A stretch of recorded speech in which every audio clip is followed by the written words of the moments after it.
O, galit mga kababayan kahapon sa Senate hearing si kabayang Senator Robin Padilla. Masyado daw tayong umaasa sa Amerika. Hindi pa, mga kababayan. Si Senator Robin sabi rito, masyadong nakaasa sa US. Robin Padilla hits allies help to Philippine Coast Guard. Di isa ninyo gustong umasa sa mga Chinese? Hindi ba? Mabuti nga tinutulungan tayo, mga kababayan. Ang kinakagalit ni Robin Padilla, the presence of the American plane na sumisilip-silip sa himpapawid habang sinasagawa yung resupply mission. Na yun man talaga po yung purpose kung bakit nakikipag-usap tayo sa Amerika. Kasi masyado na tayong inaapi ng mga Chinese at unang-una may mutual defense treaty tayo with America. Naintindihan po ninyo kabayang Robin Padilla? Yung harassment na ginagawa ng mga Chinese? Wala kayong masyadong sinasabi. Mr. Maravillas naman na minion yan ni Maudix. Oo nga, no? Kaya naman pala. But before ko mga kababayan ibigay sa inyo yung kwento, click subscribe mo na dito sa ating YouTube channel. And hit the notification bell po para lagi kayong updated sa mga kaganapan dito sa ating bansa. At huwag na rin po ninyo na skip yung ating mga commercial ads para tuloy-tuloy lang yung pag-unlad ng ating ekonomiya. Di ba? Ito po mga kababayan, yung Senate hearing with Senator Robin Padilla. Ngayon, nilecturean siya ng isang foreign experts mga kababayan. Pakinggan natin po yung porsyon ng pagtatanong ni Robin Padilla. Batong Bakal. Kay Batong Bakal. Ano po kayo? Senator po to. Professor Jay, magtanong lang sana ko sa iyo. At least ikaw man ang Unang nagtanong po si Senator Bato de la Rosa. natin na talagang yung Coast Guard is part of the Chinese military. So there is no preventing us from deploying also our Philippine Navy in the West Philippine Sea. Instead of Coast Guard gagamitin natin per international standards kasi establishment talaga na Chinese military ang Coast Guard nila. So mag-deploy rin tayo ng military natin in the form of deploying our Navy ships to patrol the West Philippine Sea. So tingin mo okay lang ba? Okay lang ba gawin natin yan? Okay lang po yun kasi actually po ginagawa po natin yun. Pwede po natin itanong sa Navy. May record po sila ng regular na patrols dyan sa area. At dati nga po, yung Navy mismo ang gumagawa ng resupply missions din. No? So parang tayo nga yung nagbigay ng parang accommodation na naging less provocative yung ginagamit nating barko, parang kaya nga ginagamit yung Unaiza May 1 and 2. Pero kung tutuusin, no, dahil po yan ay exclusive economic zone and continental shelf natin, mayroon pong freedom of navigation lahat po ng barko, whether they are civilian or military. At tayo po bilang bansa na may-ari nitong EEZ continental shelf, in fact, mas may karapatan tayo na magpadala ng kung anong gusto nating barko dyan, whether civilian or military, para mag-conduct ng kung anong mga activity para ma-proteksyonan yung ating mga rights dyan, lalo na dun sa natural resources dun sa area. Thank you.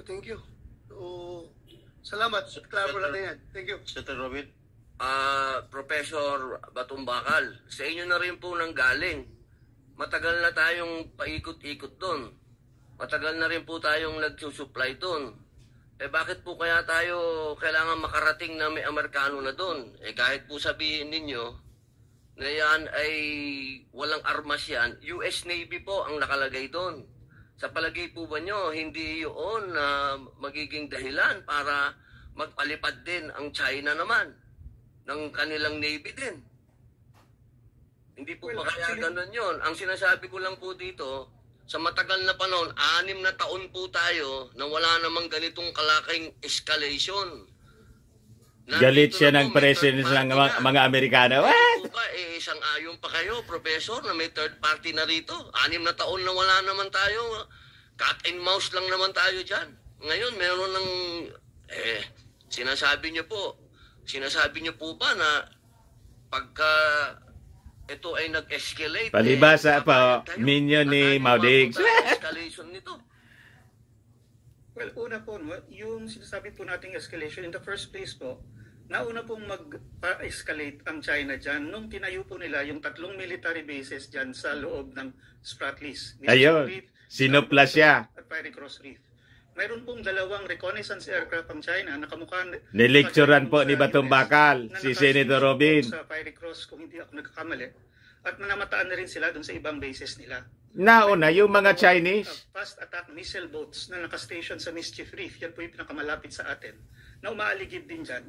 At nung nga pong 2021, nabalita nga po na hinabol pa yung isang civilian na vessel natin na lula ng isang ABS-CBN crew. Yung pong PLA Navy, Ayaw niyang mangialam yung Amerika sa West Philippine Sea. ships na nakastasyon sa bawat isa dun sa 3 military bases nila dyan, Fiery Cross, Mischief Reef, at Subi Reef. Hindi na po yun nagbabago.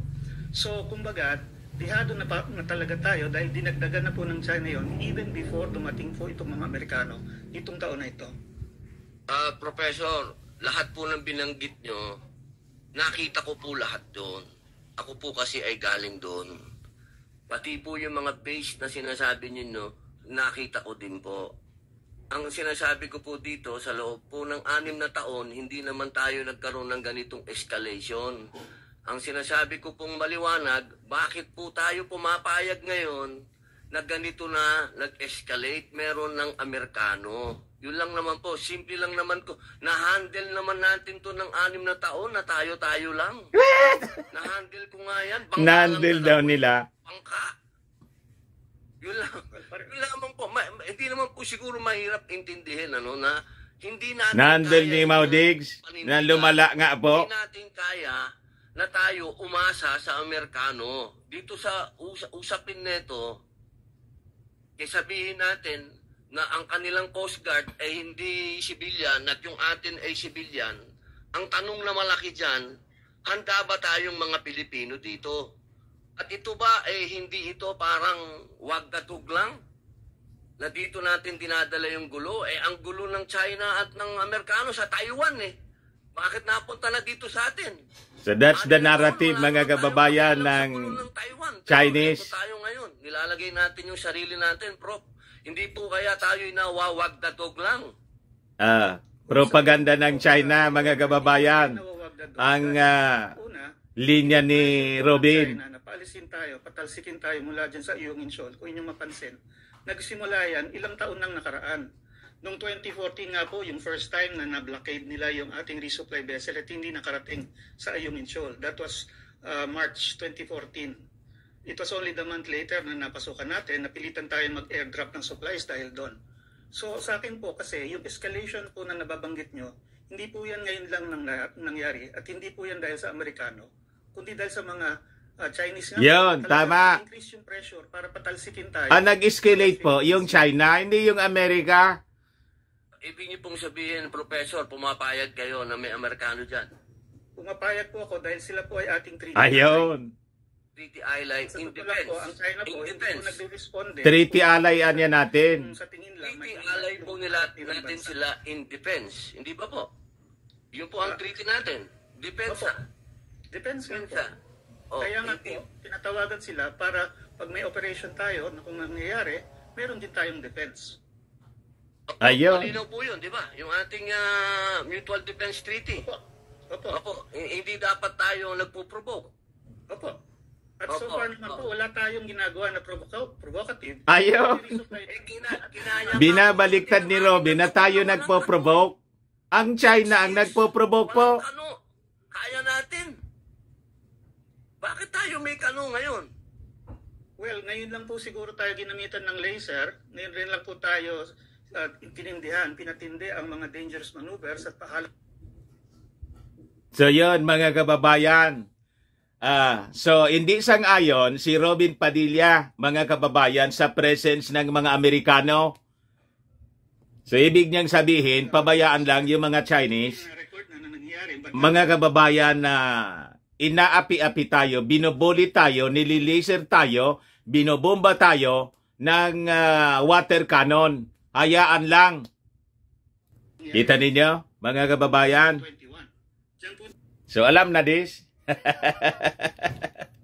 So, sabi po rito sa balita, Padilla said the Philippines should not allow itself to be a US pawn in countering China's growing influence in the region. So, sakto po sa narrative, propaganda narrative po ng China. Yun ang pinanghawakan. Yung ang pinopost mga kababayan ni Senator Robin Padilla. Same with yung mga statement po na pinapalabas sa mga programa po na inahawakan po ni Maudigs doon sa SMNI yung gikan sa China ay gikan sa masa para sa masa pala. Hindi gikan sa China para sa China. So sabi rito, however, the Department of National Defense Undersecretary for Strategic Assessments in Planning, Ignacio Madriaga, explained that the presence anya of a U.S. aircraft in the resupply mission was only for maritime domain awareness and to serve as an eye in the sky. So inamin nila na sa latest na resupply mission, yung September 8, yung previous po, 2 weeks ago po, di ba, nagka-resupply mission, yung Poseidon na Navy aircraft, mga kababayan ng Amerika, ay nagsa-surveillance din po. Habang hinaharas, habang binubuli tayo, binablock yung ating resupply mission. Pero naging matagumpay po. In the latest resupply mission, September 8, ganun din po yung ginawa ng Amerika. So, imbes matuwa, mga kababayan, si Robin Padilla, nagagalit siya. What? Bakit daw hinahayaan? Ignorante ba siya? Na ito nga yung gusto ng ating Pangulong Bongbong? Kaya nga yung ating Pangulong Bongbong ay dumikit sa Amerika. Kasi tumindi yung pang-abuso ng mga Chinese. Lalo na sa 6 years na panunungkulan po ni Maudigs. So gustong tuldukan na ito ng ating Pangulong Bongbong Marcos. And we know, alam ng ating Pangulong Bongbong Marcos na hindi po tayo, hindi tayo kasing lakas ng China. Mahina yung ating armed forces. So we need the help ng Amerika. Anyway, may mutual defense tayo. Mutual defense treaty tayo sa Amerika. And that is, since 1951 pa. Anong rason na hindi tayo tulungan? May mali ba doon? May illegal ba doon? Di ba wala, mga kababayan? So normal ang actions na ito, mga kababayan, ng ating gobyerno to ask for help. At ang dapat nating hinga ng tulong, yung may mutual defense treaty tayo. Alangan man sa China, what? Ang gusto siguro, mga kababayan, ni Senator Robin ay sa Chinese tayo humingi ng tulong. Pwede ba yon na sila yung nang-aapi sa atin, nambubuli sa atin dito sa West Philippine Sea? But anyway, yun man talaga ang gusto, mga kababayan nila. Kasi nga po, sila yung mga barkada po ng China. Di ba? So, paliwanag mga kababayan ni Madriaga na yung US military aircraft niya na nakita doon sa area in the skies during the resupply mission, hindi man anya warplane. Pero siyempre, alangan naman na sabihin ng Amerika at ng Pilipinas na nakanda yung mga warplanes. Di ba? Tayo na lang, mga kababayan. Anyway, hindi man tayo po opisyal. Pero siyempre, kaya nga po laging nandito na naka-standby at nagsasagawa, mga kababayan, ng routine patrol yung Amerika dito sa South China Sea. Coordinated na siya siyempre. yung mga warships, paikot-ikot na po mga kababayan. At any moment, halimbawa, susubukan tayo ng mga Chinese, lilipad na lang po yung mga warplanes. Yun ang mangyayari. Kaya takot din po yung mga Chinese. Kasi pag ginawa nila yon, madja-justify po ang pag-atake ng Amerika. Mapapadali po ang World War III. Di ba? Pag nangyari po ang World War III, magbabawas na po ng populasyon yung mundo. Yan na po mga kababayan ang simula ng The Great Tribulation siguro. Di ba?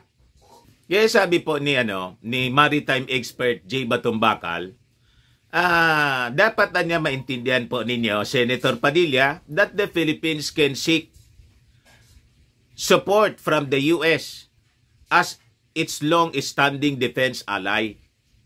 Pinalalabas po mga kababayan ni Senator Robin, nagpo-provoke po tayo. Nagpo-provoke po yung Amerika. Hindi po nag-provoke yung Amerika. In fact, hindi po gumagalaw yung Amerika basta-basta. 6 years nga po, panahon ni Mao Diggs. Hindi man po, hindi man po na-discontinue yung Mutual Defense Treaty. Tuloy-tuloy yung Mutual Defense Treaty. Pero gumalaw yung Amerika? Hindi po, kasi hindi man po umihingi ng tulong yung Pilipinas. Kasi nga po, barkada si Mao Diggs ng China. Gusto nga maging province po, maski pa-joke-joke po siya. Pero hindi ngayon sa panahon ng ating Pangulong BBM. Hindi pwede yung ganon, mga kababayan. Kaya sabi ko sa inyo, in the next election po, mag-isip tayong mabuti. We have to, see to it na wala po na mga supporters yung mga Chinese, na mga politiko po, Filipino politicians, supporting Chinese agenda, ang maluluklok po sa posisyon. Tama? Sa 2025 midterm election. So boboto tayo. Pipili tayo ng mga senador, congressmen, mga gobernador. Lalo na po sa 2028 presidential election. Kasi sigurado po, mangingialam yung China. Nangialam noon pa eh. Naglagay sila ng mga sympathetic sa kanila at mga kalahi nila mismo. Siguro kung po Chinese, doon nagsimula, mga kababayan, pinatalsik yung American bases, nilason yung isipan ng mga Filipino, ginalit yung mga Filipino, mga kababayan, na mag-withdraw ng support sa Amerika. Pinaniwala tayo na hindi gagalaw, walang gagalaw po, mag-intensyon sa ating territory. Ito na nga po, yun nangyari. So malamang sa malamang, may hand yung mga Chinese sa pagpatalsik sa ating Apulakay. Dirinabaho po nila ng matagal. You see? At ngayon, they are working overtime, mga kababayan. Kaya massive po yung kanilang mga propaganda. At sigurado po, in the next election, lalong i-intensify nila yung support doon sa mga pro-Chinese politicians po na mailuklok sa posisyon, lalo na po sa pagkapangulo, para makabuylo po sila sa kanilang maitim na balakin sa ating teritoryo. Gusto nilang kamkamin, lamunin po ang ating bansa. Payag kayong mawala ng bansa po? Ayan ang tanong natin, mga kababayan. Kaya buksan ang isipan po. Yan man lang po, mga kababayan. Baka lang gusto ninyo itong itry. Firmax Firming and Lifting Cream, pinapahid po sa mga pulses and affected area. Mainam po sa paninigas ng mga kasuan. Ito naman po, Automax Radiant Serum. Sa mukha naman yung application. Anti-aging po siya. You will look 10 years younger than your age. Sa mga cancer patients naman po, baka lang gusto ninyo itong itry. Neng siya Red Mix Fruit Drink. Hindi man po siya gamot, food supplement siya. Kaya lang, gawa siya mga kababayan sa goji berry. Yung goji berry may anti-cancer properties. Yung mga inquiries ninyo, dumiretso na lang kayo sa aming messenger sa Facebook para masagot namin agad. Ako po si Dante Maravillas. Bye-bye po. God bless.